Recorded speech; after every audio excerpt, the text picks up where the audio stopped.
जर त्याची पोलखोल ही तर आता कंटाळा आला आम्हाला ओरडून ओरडून। गेल्या 4 वर्षामध्ये प्रशासनाने जो काय गोंधळ घातलाय, 4 वर्षामध्ये प्रशासनाने जी काय धुमाकूळ घातलाय, ते सगळे हे वॉर्ड ऑफिसर मालक आणि दादा झालेत। त्यांना असं वाटायला लागलंय की आम्हाला विचारणारा कोण नाहीये।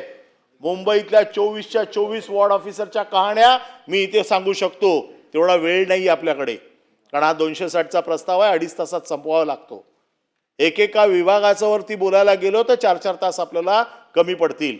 एवढा भ्रष्टाचार एवढा माजलाय आणि हे सांगतायत दररोज विकासाच्या गप्पा। 260 मध्ये यांच्या विकासाच्या गप्पा येतात, राज्य कसं वेगवान प्रगतीने चाललंय ते येतंय।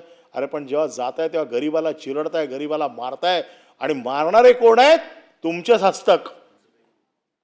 तुम्ही जर त्याला रोखले असते आम्ही समजू शकलो असतो की बाबा तुमचा त्याच्यात हात नाहीये, पण 2-2दा विषय येऊन, वारंवार तुमच्याकडे तक्रारी येऊन, तुमच्याकडे सगळे पुरावे देऊन, ज्या वेळेला तुम्ही ऐकत नाहीयेत आणि ते वॉर्ड ऑफिसर ज्या वेळेला एक प्रकरण पचलं तर दुसऱ्या प्रकरणात पुढे येतात, याचा अर्थ मला असा सांगावंसं वाटतं की तुमच्या लोकांचे देखील हात त्याच्यामध्ये गुंतलेले आहेत आणि म्हणून कोणाचा तरी आशीर्वाद असल्याशिवाय एवढी हिंमत ते करू शकत नाही।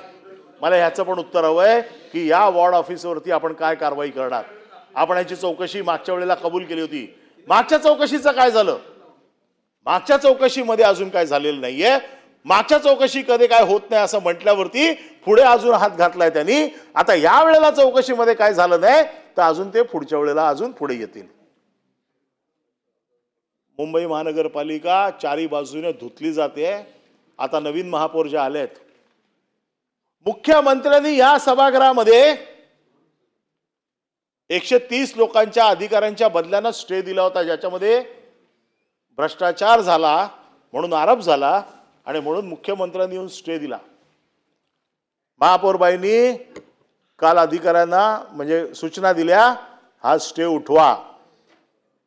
मुख्यमंत्र्यांपेक्षा वरती महापौर किती अर्थपूर्ण झाले ते मला सगळं गणित माहिती आहे। कोणाचा काय रेट आहे तो मला माहिती आहे।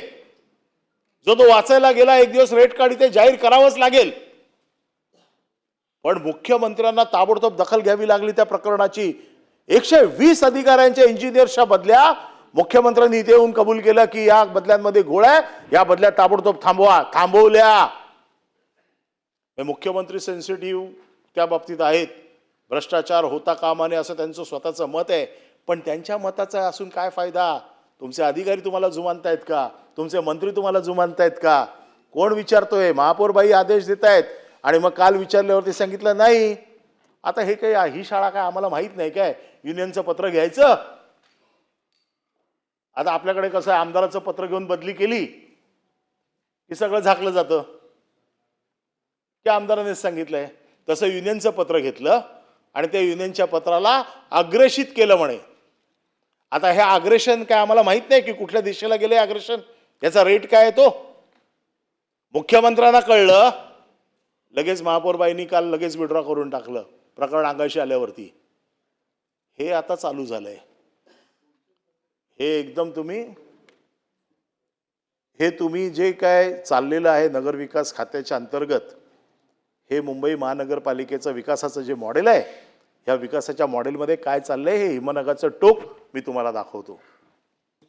हे झालं मुंबई महानगरपालिका।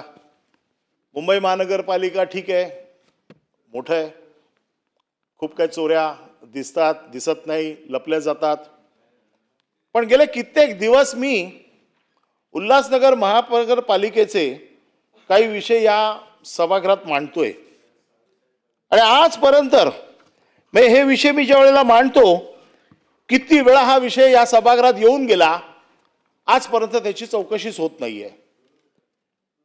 मी हा विषय कित्येक वेळा मांडलाय, विषय मांडायचे कशाला जर त्याची कोण दखल घेणार? एक तर तुम्ही आम्हाला सांगा ना की तुम्ही मांडलेला विषय चुकीचा आहे, किंवा तुम्ही जे सांगितलं त्याची आम्ही चौकशी केली आणि त्या चौकशीत काही तथ्य आढळलं नाही, आम्ही पुढच्या वेळेला विषय मांडणार नाही।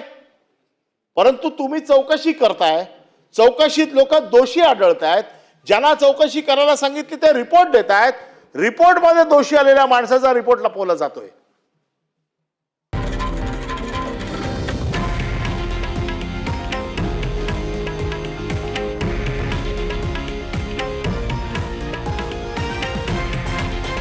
हे आहे देशातील नंबर 1 न्यूज नेटवर्क आणि आपण पाहत आहात TV9 मराठी, एकमेव.